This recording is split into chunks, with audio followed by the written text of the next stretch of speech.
Kita mau hilangkan kelaparan. Tidak boleh ada orang Indonesia yang lapar.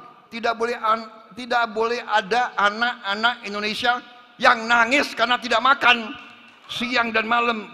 Saya berpikir siang dan malam, bagaimana rakyat Indonesia tidak ada yang lapar. Kita butuh pabrik-pabrik karena kita butuh menciptakan lapangan kerja yang terhormat bagi rakyat kita. Assalamualaikum warahmatullahi wabarakatuh. Teman-teman, ini ada pidato yang sangat luar biasa dari Pak Prabowo Subianto karena sepertinya ini menyangkut apa yang akan beliau kerjakan ketika memimpin nanti, teman-teman ya. Apa yang menjadi cita-cita serta harapan beliau ketika memimpin nanti, dan sepertinya kalau kita dengarkan nanti ya videonya, ini sebanding dan sejalan dengan apa yang diharapkan masyarakat. Tidak ada masyarakat yang lapar, tidak boleh ada anak-anak Indonesia yang menangis karena kelaparan, kekayaan negara harus kita kelola dengan sendirinya, kita harus berdiri di atas kaki kita sendiri, kita harus memberikan rumah-rumah layak huni, rumah yang murah kepada masyarakat, dan inilah mungkin yang dibutuhkan basic dari masyarakat, teman-teman ya, makan, tempat tinggal, dan segala macam. Dan ini sama juga seperti dengan cita-cita Bung Karno. Kita harus mengelola sumber daya kita sendiri agar semua kembali ke masyarakat, teman-teman. Oke, sebelum kita lanjut videonya, jangan lupa teman-teman like, subscribe, dan share agar semua orang mengetahui seperti apa sih pemimpin kita ke depannya, teman-teman. Oke, tanpa perlu berlama-lama lagi, berikut videonya. Hobi saya adalah belajar sejarah.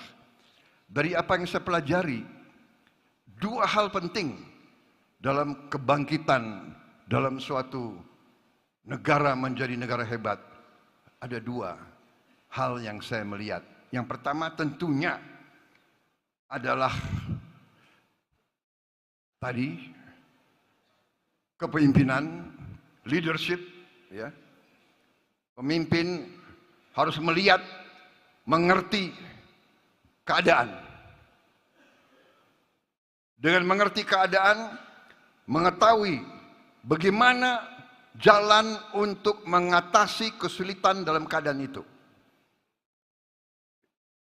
Dan setelah melihat, mengerti, mengetahui solusi untuk keluar dari kesulitan keadaan, teguh, berani untuk berjuang untuk membawa solusi terhadap keadaan yang sulit itu. Itu arti bagi saya leadership.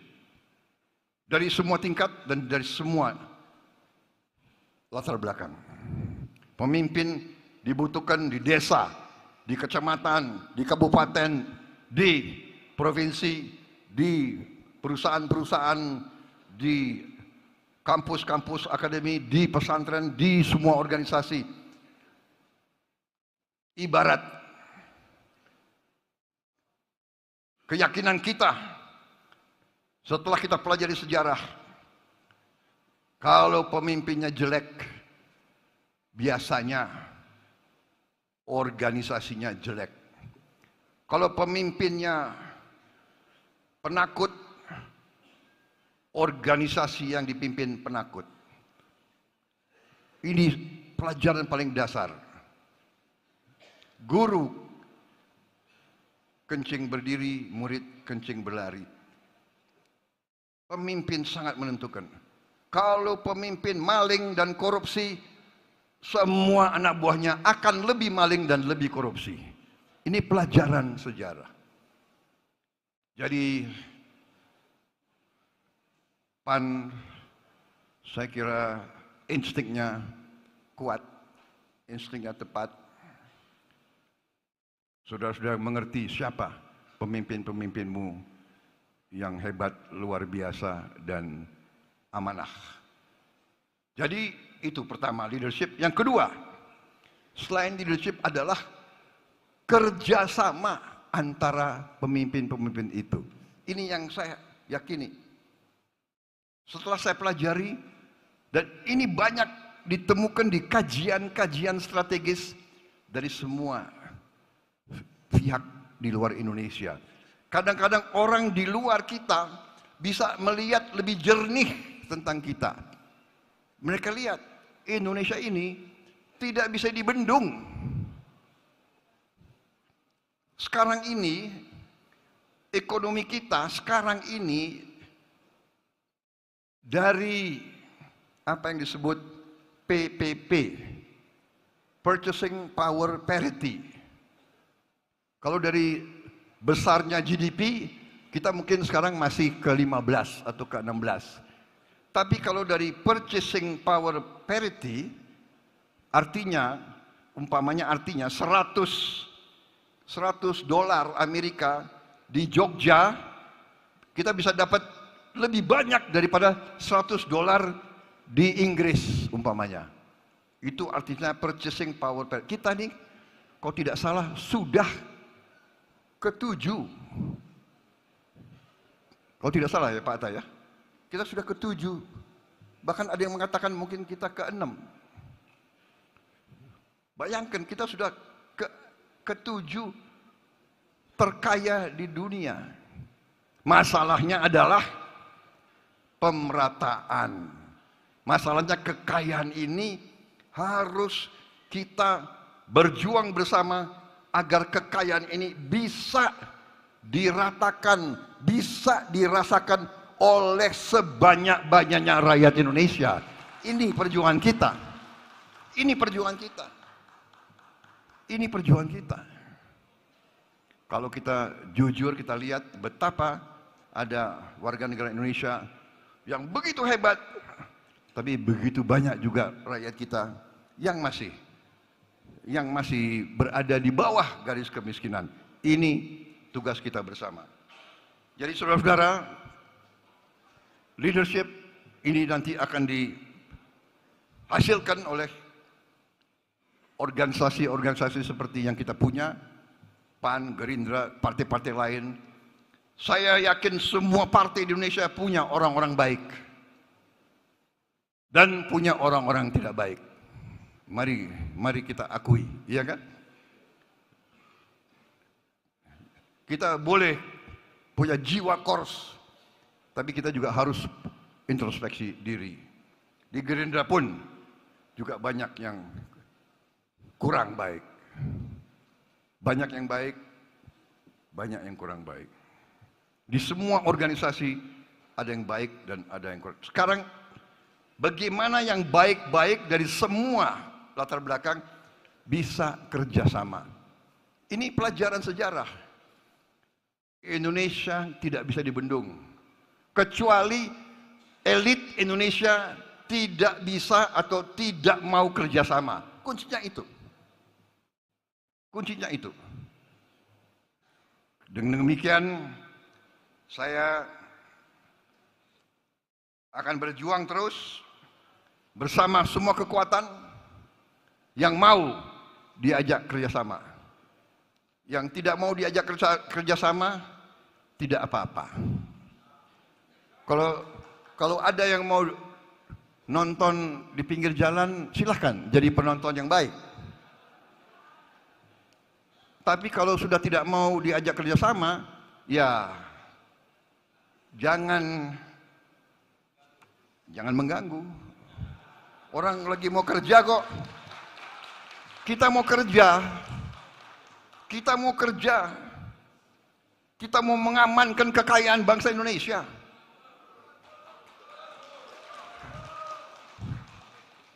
Kita mau hilangkan kelaparan. Tidak boleh ada orang Indonesia yang lapar. Tidak boleh ada anak-anak Indonesia yang nangis karena tidak makan. Tidak boleh. Saya yakin saudara tidak terima. Saya malu. Saya dikasih pangkat jenderal oleh rakyat. Saya dipilih oleh rakyat. Siang dan malam kita berpikir, saya berpikir siang dan malam, bagaimana rakyat Indonesia tidak ada yang lapar. Karena itu dari dulu, swasembada pangan. Kita perlu swasembada pangan. Ada tokoh-tokoh Indonesia pernah katanya lebih baik import saja. Geleng-geleng kepala saya. Saya tidak punya gelar PhD, Tapi saya mengerti pemikiran-pemikiran yang tergantung, yang menggantungkan nasib bangsa dengan import makan dari bangsa lain, itu adalah pemikiran-pemikiran yang luar biasa. Tidak benarnya. Ada wartawan nggak di sini? Kalau bahasa rakyat sehari-hari, itu pemikiran yang konyol. Kalau mau lebih jalanan, bahasa jalanan, itu pemikiran yang luar biasa. Gobloknya. Wartawan yang ini jangan dikutip ya. Saudara-saudara, saya kira semua data ada, semua dan strategi kita sudah benar. Kita akan swasembada pangan. Perkiraan saya kita swasembada pangan paling lambat dalam 4 tahun. 4. Ya kalau mau aman 5 tahun. Tapi kita harus agak berani-berani dikit lah. 4 tahun. Dan kita harus swasembada BBM. Dan kita diberi karunia oleh Tuhan. Mungkin kita sedikit dari banyak negara seperti kita. Kita bisa 100% BBM kita hasilkan sendiri dari tanaman. Biofuel, solar dari kelapa sawit, bensin dari etanol, etanol dari tebu, etanol dari singkong, etanol dari jagung, etanol dari tanaman-tanaman. Kita bisa dan kita harus swasembada pangan, swasembada energi, ekonomi terbarukan. Ini yang dituntut oleh dunia, tidak menimbulkan polusi. Saudara-saudara, masa depan kita cerah. Akan ada hambatan, akan ada gangguan. Banyak yang tidak suka Indonesia aman dan sejahtera. Tapi kita harus kokoh. Karena itu suasana batin yang terjalin sekarang antara Gerindra PAN sama partai-partai lain, ini penting. Ini adalah wujud dari kolaborasi, wujud dari kerjasama. Kita tidak hanya omon-omon saja, kita wujudkan kerjasama, saudara-saudara sekalian. Saudara-saudara, saya benar, saya katakan saya bersama saudara Gibran dan didukung oleh sahabat-sahabat saya, koalisi, kita akan menjadi presiden, pemimpin, pemerintah untuk seluruh rakyat Indonesia. Termasuk yang tidak memilih kita. Dan beri kita waktu. Beri kita 3 tahun, 4 tahun. Kita akan buktikan rakyat yang tidak memilih kita, kita akan buktikan kita membawa kebaikan, kesejahteraan untuk seluruh rakyat Indonesia. Kalau saya katakan kita harus kasih makan untuk semua anak-anak kita, termasuk yang di Aceh, termasuk yang di Sumatera Barat.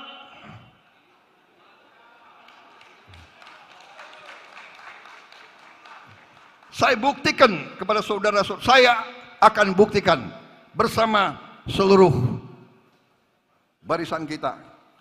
Kita akan buktikan bahwa anak-anak Aceh, anak-anak Sumatera Barat tidak akan ketinggalan. Kita akan mengangkat mereka, kita akan membela mereka, kita akan mensejahterakan seluruh rakyat Indonesia.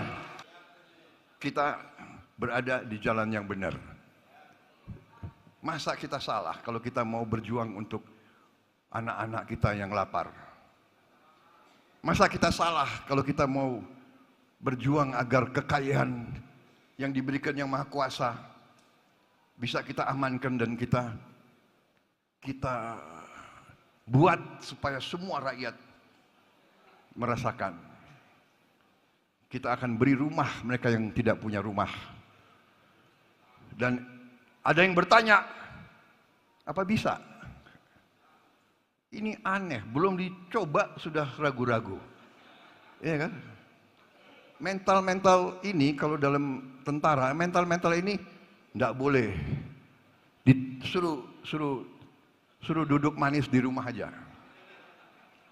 Jadi bagi mereka yang masih ragu sama kita, beri kita waktu, kita bekerja. Saudara-saudara, ada yang bertanya waktu tanggal berapa itu saya ditetapkan oleh KPU, ya kan? Bagaimana rasa saya? Apakah saya benar-benar sungguh-sungguh? Saya tidak merasa euforia, saya tidak merasa girang yang berlebihan. Saya bersyukur, tapi saya sadar betapa beratnya harapan, betapa beratnya kepercayaan rakyat yang diberikan di pundak kita. Sekarang saatnya kita bekerja. Saya berterima kasih sama Pak Jokowi. Beliau benar-benar pemimpin yang ikhlas. Beliau membantu saya. Beliau menyuruh semua menteri memberi data kepada saya. Beliau malah perintahkan saya, kau berangkat ke sini, kau berangkat ke situ. Kau perkenalkan diri kepada pemimpin ini, perkenalkan diri kepada pemimpin itu. Karena kita butuh investasi. Kita butuh investasi karena kita butuh pertumbuhan.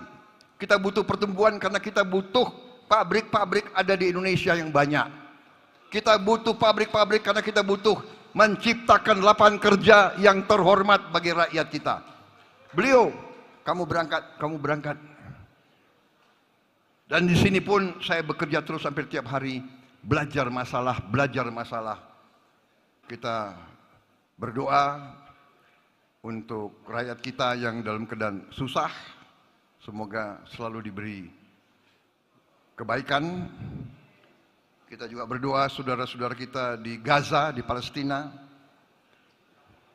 agar mereka diberi kekuatan dan keselamatan dari kezoliman yang mereka alami. Dan semoga kita kuat.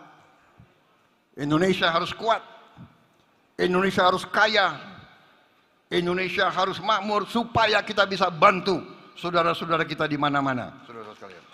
Nah, teman-teman, itulah tadi pidato dari Pak Prabowo Subianto di acara Rapat Koordinasi Nasional Partai Amanat Nasional, teman-teman ya.